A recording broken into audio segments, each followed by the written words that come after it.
একটা কট্টরপন্থী দল বাংলাদেশ জামাত ইসলাম, তাদের ছাত্র সংগঠন যদি আসলে নির্বাচনে জিতে তাহলে আমি আসলেই অবাক হব। মানে আপনি যদি মসজিদে যান, মসজিদে যে কি আপনি পূজা পাঠ এক্সপেক্ট করবেন? বা আপনি মন্দিরে যে কি সূরা ফাতিহা পাঠ এক্সপেক্ট করবেন?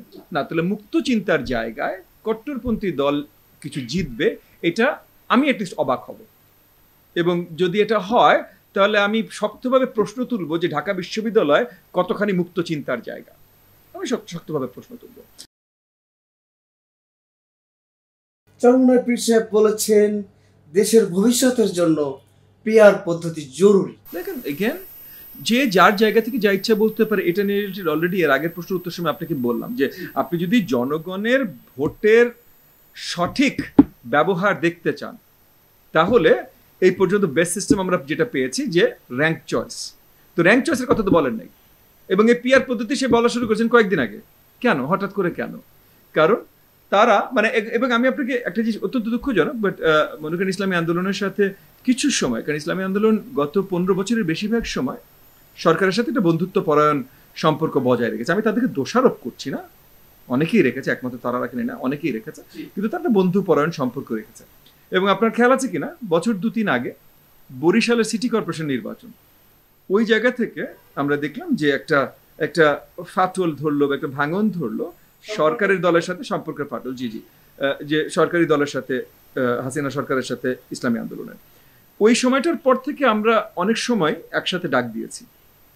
যদিও আন্দোলনে আমি ইসলামী আন্দোলনকে কখনো মাঠে পাইনি, কিন্তু তারা আন্দোলনে আমরা যখন ছিলাম তারা মাঠে না নেমে আমাদের আন্দোলনকে ভার্বালি, মৌখিকভাবে সাপোর্ট করেছেন। তো সেই হিসেবে তারাও সরকারের বিরোধিতা করেছেন। আন্দোলনে মাঠে পাইনি, এটুকু পরিষ্কার করে নিচ্ছি। হ্যাঁ, অনেকে আমরা আন্দোলনের মাঠে ছিলাম, ইসলামী আন্দোলনে মাঠে পাই নাই, তবে তারা মানে আন্দোলনের বিরোধিতা করেছে এটাও না, তারা মৌখিকভাবে পরিষ্কারভাবেই আন্দোলনের সপক্ষে কথা বলেছে, সো সরকারের বিপক্ষে কথা বলেছে। সো সেই হিসাবে আমি ধরে নিচ্ছি যে আমাদের ওই যুগপৎ আন্দোলনের বা স্বৈরাচার বিরোধী আন্দোলনের মিনিমাম পার্টনার হলেও পার্টনার।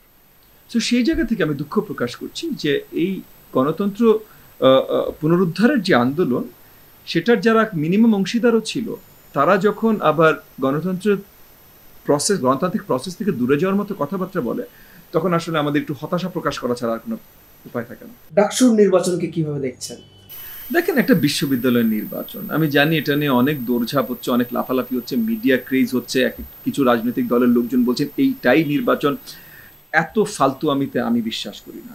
একটা বিশ্ববিদ্যালয়, এটা নির্বাচন, এটা ছাত্রছাত্রীদের নির্বাচন। হ্যাঁ, এক সময় যখন বাংলাদেশের স্বাধীনতা ছিল না, যখন ঢাকা শহরের বাইরে বাংলাদেশ ছিল না, যখন শিক্ষাঙ্গন বলতে শুধুমাত্র এই মানে ঢাকা বিশ্ববিদ্যালয় ছিল, আর একটু ছিল রাজশাহী আর চিটাগং বিশ্ববিদ্যালয়। হ্যাঁ, তো তখন এই, এবং ঢাকা শহরও ছিল ছোট তখন, তো সেটা 52 বলেন, সেটা 69 বলেন, তখন এই যখন তরুণরা আন্দোলনে নামতো তখন এই ডাকসু বা ঢাকা বিশ্ববিদ্যালয় অত্যন্ত গুরুত্বপূর্ণ ছিল, এবং সেই হিসাবে ঢাকা বিশ্ববিদ্যালয় যেহেতু গুরুত্বপূর্ণ ছিল, ডাকসুর নির্বাচিত যারা, তাদের একটা বড় এখানে ইম্প্যাক্ট ছিল। আজকে that is not the case. এই যে বৈষম্যবিরোধী ছাত্র আন্দোলন যেটা হলো, এইটাও ঢাকা বিশ্ববিদ্যালয় কিচ্ছু করেনি। ঢাকা বিশ্ববিদ্যালয় কিছু ছেলেপেলে ক্রেডিট নিয়ে এখন সরকারে বসে আছে, সেটা ভিন্ন বিষয়। এটা করেছে আপনার কলেজের ছেলেপেলেরা, প্রাইভেট বিশ্ববিদ্যালয়ের ছেলেপেলেরা, স্কুলের ছেলেপেলেরা এবং কর্মজীবী তরুণেরা।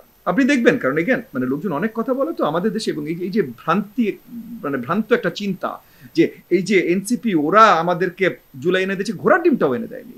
আপনি যখন যখন যখন লাশ গুনতে হয়েছে, তারপর যখন এই যে এই আন্দোলনের প্রকার, আমরা তো বেশ সম্মুখভাগে ছিলাম, গুলিটুলি আমরাও খেয়েছি। হ্যাঁ, সো হাসপাতালে যখন আমরা আমাদের এই যে সহযোদ্ধাদের দেখতে গেছি, হ্যাঁ, তখন পরিষ্কার চিত্র ছিল যে যদি হাসপাতালে 100 জন থাকে, হ্যাঁ, তার মধ্যে 70 জনই আপনার ছিল হলো যারা কর্মজীবী তরুণ।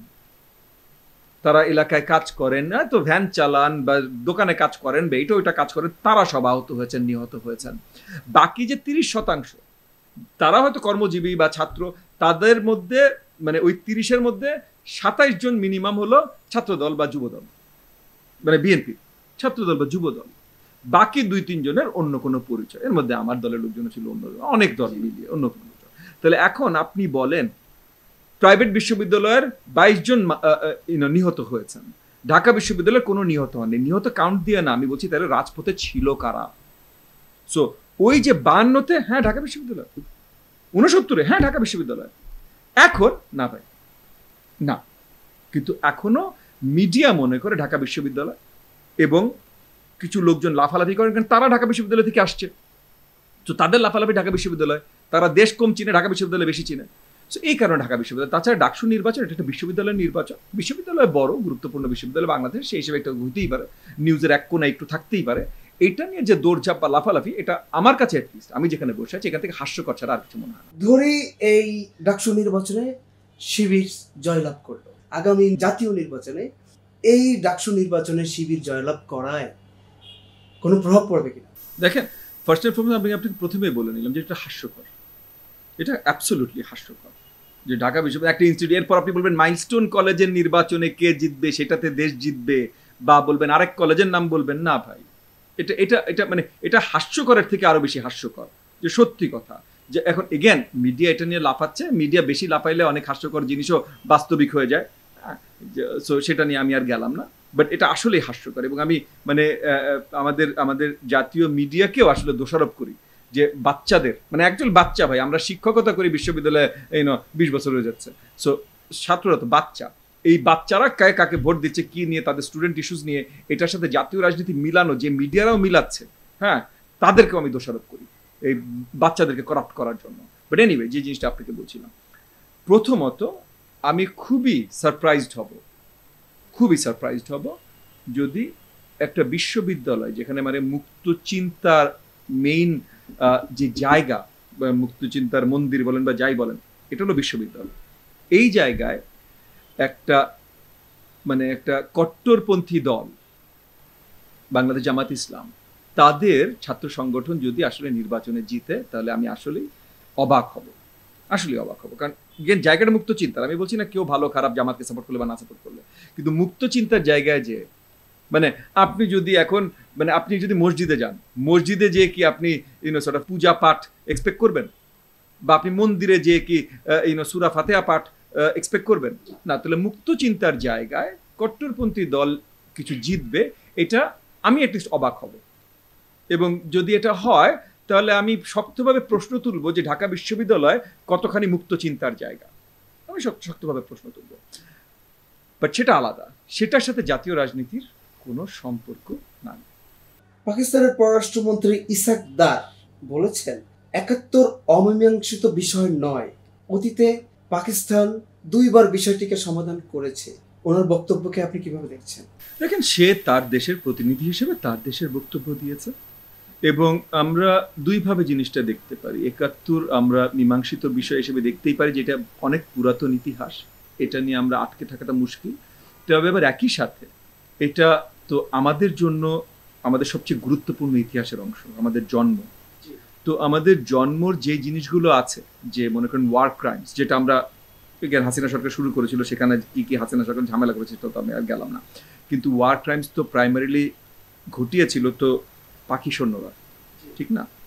সো সেটার কোনো একটা রেট্রিবিউশন তো আশাটা আমরা আশা রাখি, যদি সামনে আমরা বন্ধু রাষ্ট্র হিসেবে থাকতে চাই। এবং আমরা চাই ভাই, আমরা পাকিস্তান বলেন, ভারত বলেন, চায়না বলেন, আমেরিকা বলেন, অস্ট্রেলিয়া বলেন, টার্কি বলেন, যত দেশ আছে আমরা সবার সাথে, রাশিয়া বলেন, সবার সাথে বন্ধুত্ব সম্পর্কই চাই, প্লাস মাইনাস কার কাছে কি পাচ্ছি কি দিচ্ছি, বাট সবার সাথে ওই লেনদেনটা যেন চলতে থাকে, এটাই তো বন্ধুত্ব সম্পর্ক পররাষ্ট্রনীতিতে। তো এই লেনদেনটা যেন চলতে থাকে, এই ধরনের সম্পর্ক আমরা সবার সাথে চাই, এটা পাকিস্তানের সাথেও চাই।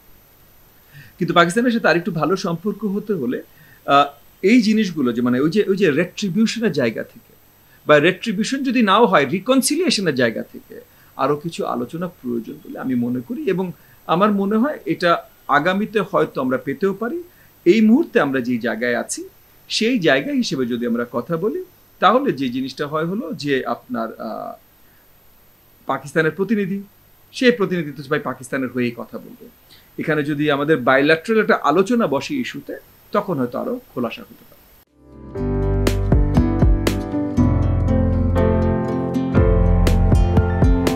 পহেলা জানুয়ারি 2025 ইউটিউব জার্নালিজমের অগ্রদূত changetv.press 6 বছর পেরিয়ে পা রাখলো গর্বিত। আমি অত্যন্ত আনন্দিত হলাম যে চেঞ্জ টিভি আগামী কয়েকদিনের মধ্যেই 6 বছর পূর্ণ করবে। হাঁটি হাঁটি পা পা করে চলা শুরু করে এখন সে বেশ দৌড়াদৌড়ি করছে বলা যেতে পারে।